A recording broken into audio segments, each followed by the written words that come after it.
Hello there everybody, Sam's Trains here, welcome back to yet another real railway. Now this is a trip on the Great Central I took in February, and in fact I'm talking to you now from February. We went, my family that is, for me and my dad's birthday. We went joint because we both have our birthdays in February. And to start with, we had thought about coming to the Great Central, but we decided in the end that even though I love trains, my dad isn't really that interested in them, so we thought really it'd be better to go to a place that we'd both be interested in. So we did a bit of shopping around, and to be honest with you, when we'd weighed it all up, the Great Central seemed to be the best option, and especially when I described the griddle car with the cooked breakfasts, and you know, just peacefully riding up and down the line all day. I think that quite appealed to him in the end, so this is where we came.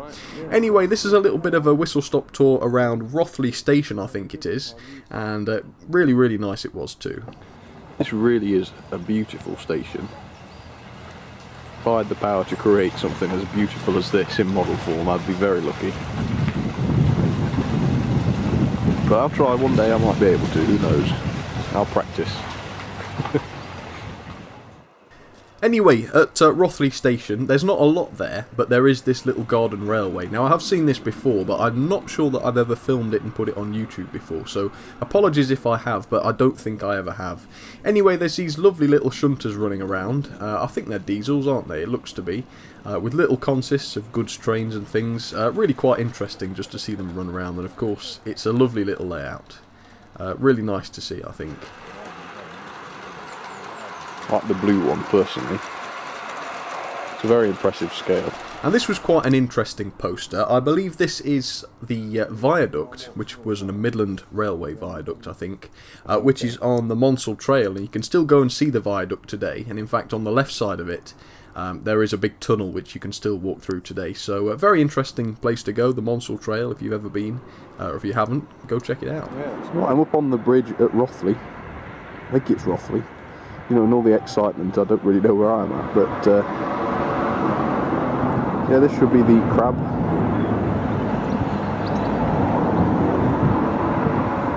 Yes, it was at Rothley. So yeah, this was a shot I took up on the passenger bridge, and in fact I didn't have long to film this because we were going to get onto this train. Anyway, this is the first engine of the day. It's the Crab, and actually when I first saw it, I would have sworn it was the Midland compound because I only saw the back half of it when it was parked down at the Loughborough station. And just seeing its back couple of wheels and the livery and the shape of it, I would have sworn it was the compound. Now, to be honest, I'd never thought of the two classes as being even remotely similar in the past. But just seeing it there, honestly, it fooled me. So yeah, quite similar, but obviously this is a 260 Crab and not a 440 compound. And absolutely beautiful it is. I've got quite a bit of footage of this Crab over the day. So a bit here at the start, and then I'll show you some more later on. But yeah, really lovely to see. Obviously she's going tender first at the moment, but I did get a couple of clips of her going loco first. There you go. There's a little bit of a shot inside the cab then.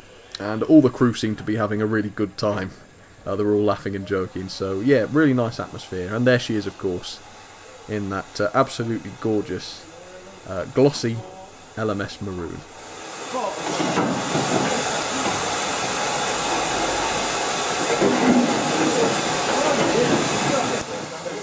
And here she is at Loughborough. This is kind of what I mean when I saw her like this from this angle. It just looks like the Midland compound to me. But then again, I guess that proves what I know, really, doesn't it? Anyway, there were a couple of engines running today. In fact, there were four if you include the diesel. And I've got some videos of those later on, but just look at the size of this. It's hard to convey the size of all these wheels and rods and things. But I do try later on. There are some sort of size comparisons. But yeah, this is down at the Loughborough station, just waiting for the train to leave. And I put the camera out the side here. Now, I didn't actually bring my best cameras with me. I don't dare, just because they were so expensive. But bringing my older cameras like this, even though you don't get such good quality and frame rates, it means I do dare stick them out the windows and things and get some shot in the billowing smoke, as you can see. And yeah, it was, of course, the Great Central has quite a long railway, so they really do get up to some good speeds, and you get some good long runs, which isn't the case with all railways. Anyway, by this time in the day it was getting towards lunchtime, and we weren't actually on the train which had the griddle car, so we got off this train. I think it was at Rothley, possibly, And so obviously I got a chance to watch the train pull away with its coaches, watch the engine pull away with its coaches, and we waited for the second engine. I won't tell you what the second engine was, but there she is, the crab, absolutely gorgeous. Number 13065. And in fact, as soon as we got home, I ordered a maroon crab, because I'd never really been a massive fan of them, but having ridden behind one, I had to. But to be honest, when you ride behind them in the first few coaches, you can really feel that scuttling effect, which caused the crabs to get their nickname, crabs. So that was very interesting, and yes, I could definitely say that it's something you feel that you don't necessarily feel on other engines. But the whole Great Central is a beautiful place. It's very authentic. As you can see, you've got real wood fires burning in the grates. Everything's very authentic. And in a second, you're going to see some clips of a parcel room, a parcels office, I'm sorry, which I'd never been inside before, so this was a bit of a first. When the air raids come, trains all stopped wherever they were, and we had to just wait until this. They do have some audio playing, as you can tell. They were interviewing some woman, but it wasn't really very clear what was being said. It wasn't a brilliant recording, to be honest with you, and you certainly can't tell what they're saying on this recording that I took. But quite nice to see it. And then also next door there was a lamp room, and just look at the size of that lamp at the bottom there, massive things. But yes, I mean, if you're interested in lamps, this little corner of the Great Central is a very good one to visit. And you can see they've got all the lamps there, shelves and shelves of them, and also some modern cardboard boxes at the top there, which spoiled the authenticity a bit, but never mind.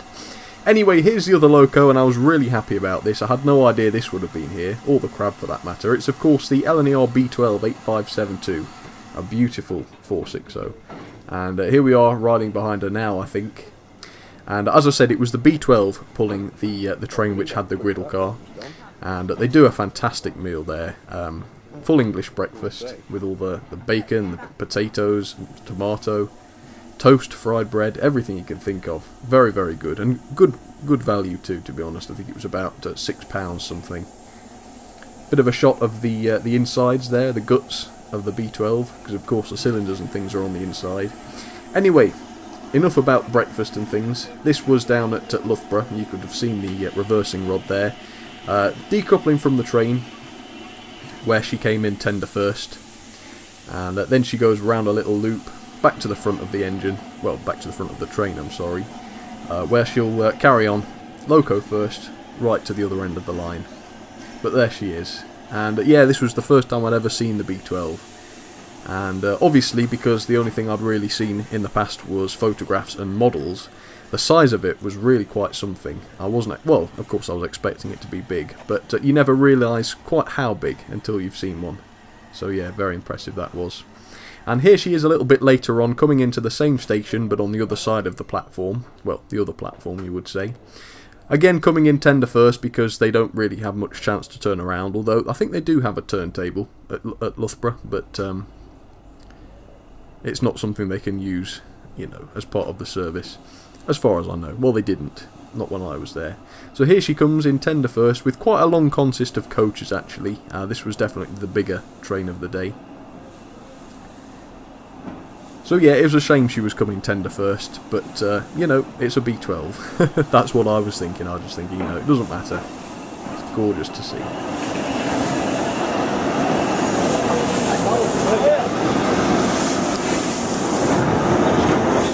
I do keep trying to get a look at the cylinders and you know, the internal motion.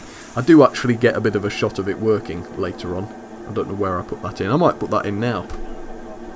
I think that must have been the reverser or something like that.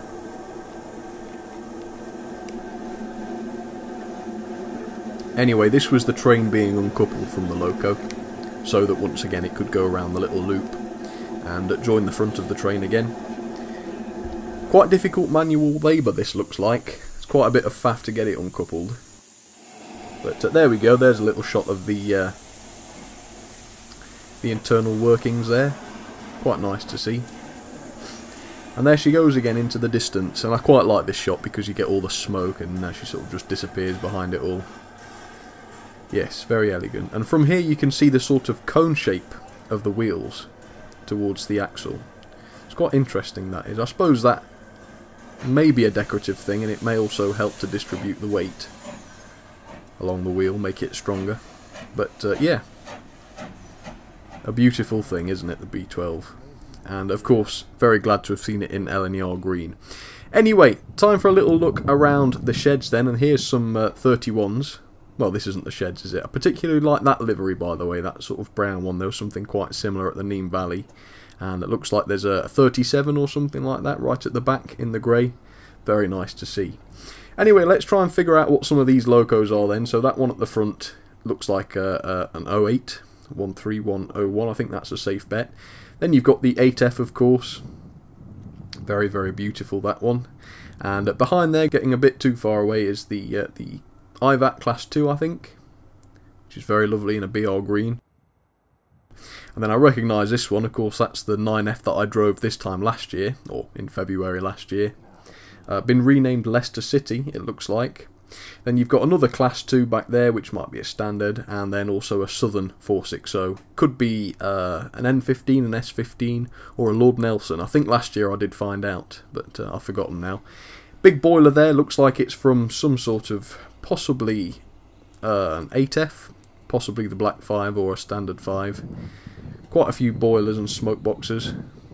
And you've also got a little Hunslet 060, it looks like. 68067, I'll have to Google that one later. Inside they had a Hall Class 6990, never saw this one when we came last year. Stripped down for a bit of maintenance, it looks like. The end of the cylinder has been taken off here, in fact the cylinder's been taken out. So nice to see inside there a little bit. But again, you get a sense of scale from this. Obviously I'm used to looking at these sliders in 00 scale, the flimsy little Hornby plastic ones. But no such thing with these. Absolutely massive. Forget the name of this hall. Let's hope. Yep. With a slack hall, there it is. Very beautiful. It was quite noisy in here because they were actually doing some work. They were sawing something up or cutting something up. Anyway, little shot of inside the cab for you. So if you want to know what the cabs really look like, not just in model form, that's what they look like. Reverser coming out here. You can see how they're fitted on with the real thing. See where it ends up. And then the guy started with his machine again, so I might as well narrate this bit. But you can see it go underneath the running board there, the reverser that is, and then it goes inside, goes in between the frames.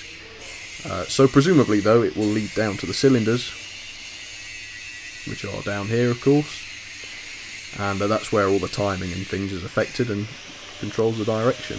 But it's amazing how much stuff is lying around. You've got the various connecting rods here and linkage, which are there to touch. Not that I touched very much of it, but it was nice to see. And again, because I work with models so much, it's nice to see a sense of scale. A wheel set there with all the suspension springs and things attached. And you've got most of the chassis here of probably a Black 5, a Standard 5 I expect. Again, if you look inside, you can see the wheel set there with some of the axles and the bearings. No cab on this one, I think the cab for this was outside. But yeah, still very much stripped down.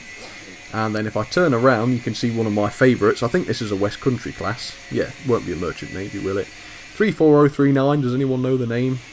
Yep, of course it's Boscastle. And to be honest with you, it doesn't look much different than it did last time, which was last time I came, that is, which was in February 2017.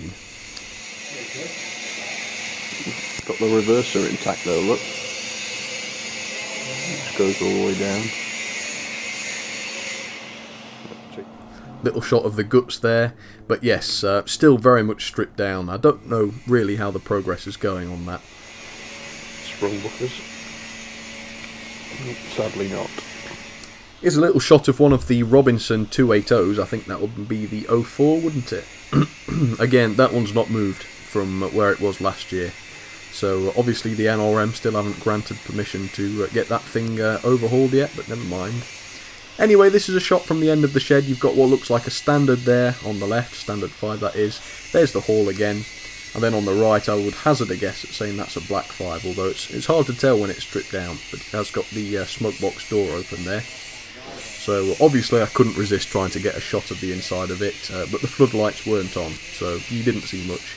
but you can just about see some of the tubing going on inside there, which is quite interesting. And I was interested in what they were doing back there, but obviously they're hidden behind those shields. I suppose they don't want sparks flying out and hitting the public. Anyway, time for a little bit more action then, back to the railway. There was a bit of a train going, a goods train that is going. Oh, some spanners here, look. Again, just for the scale. That's my shoe. Anyway, as I was saying, there was also a goods train going around, which on the one hand is very lovely to see if you're visiting, but the actual purpose of it was to train new drivers and firemen, I think it was actually. So all day really this goods train was going up and down to train the firemen before they have their inspection. But obviously, as far as I was concerned, it was just another steam loco running, and quite unusually an opportunity to see some goods going up and down. So you've got lovely brake van there at the front, and then some open wagons, quite a lot of them too. So yeah, that's not something you see all that often on a heritage railway. And when you see the other end of the train, there's another lovely brake van, which again had a very authentic look to it because it's got all the peeling paint. Yeah, something, a level of realism obviously that you don't get in model form because you can't beat the real thing. But yeah, like I say, lovely to see a goods train. And the Great Central is one of the few places where you'll see a goods train on a regular basis. They've got quite a good collection of freight rolling stock, quite nice. And there's that Midland Breakdown. And there it goes into the distance. Notice the amount of smoke and steam and guff coming out of it.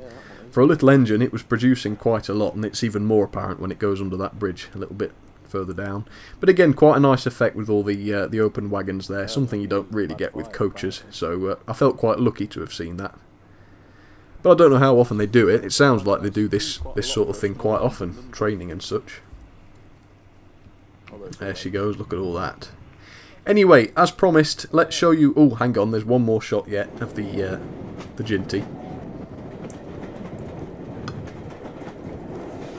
And her train, of course. And I think this was possibly on the crab train. Crab train. I can't remember, actually. Anyway, here's some more of the crab. So I think this was down at the far end of the line, which is Leicester North, I believe, where once again the engine has to decouple and run around back to the other end of the train. So that's what she was doing there. Again, a nice opportunity just to see the engine running on its own. It's quite impressive for me, who again messes around with models a lot more than he sees the real thing. It's quite impressive the speed and the speed that they go over the points and that they shunt with.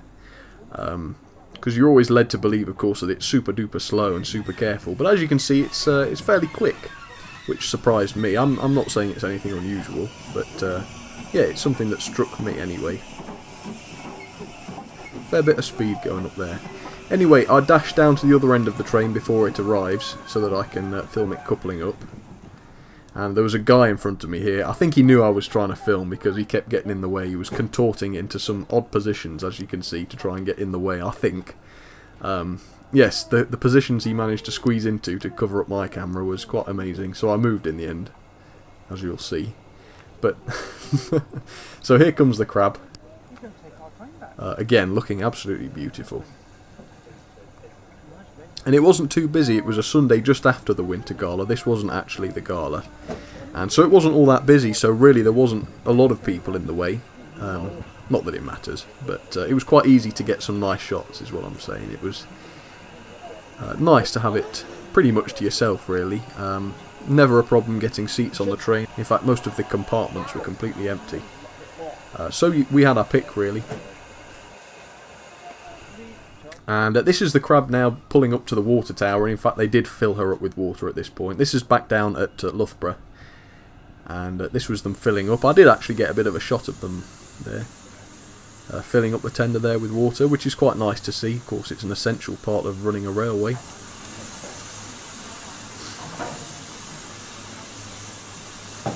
Didn't take long though, interestingly. You know, 5 minutes, probably less, and they were off again. And I stayed here as well to get her taking off again. Almost got wet there, but not quite. And there she goes. And I think I've saved my favourite shot till the end because, yeah, just look at that. So there she goes off into the distance, and I think that was the last I saw of her. So a very, very good day. Thoroughly enjoyed it, and I think after that, the Great Central is now possibly my favourite heritage railway, just because I saw some locos that I'd never seen before. Anyway, sorry to the chap whose face got into this shot. I didn't realise he was there actually when I was filming. But, yeah. Thank you all for watching. That's all I've got, really. Just a bit of a whistle-stop tour of the Great Central, but I had fun going and riding behind the engines and seeing the engines. Like I say, never seen the B12 and never really seen the Crab either before, so lovely that was. Anyway, I hope you enjoyed it. I certainly did, and I'll see you on Wednesday for something else. Alright, cheers everybody.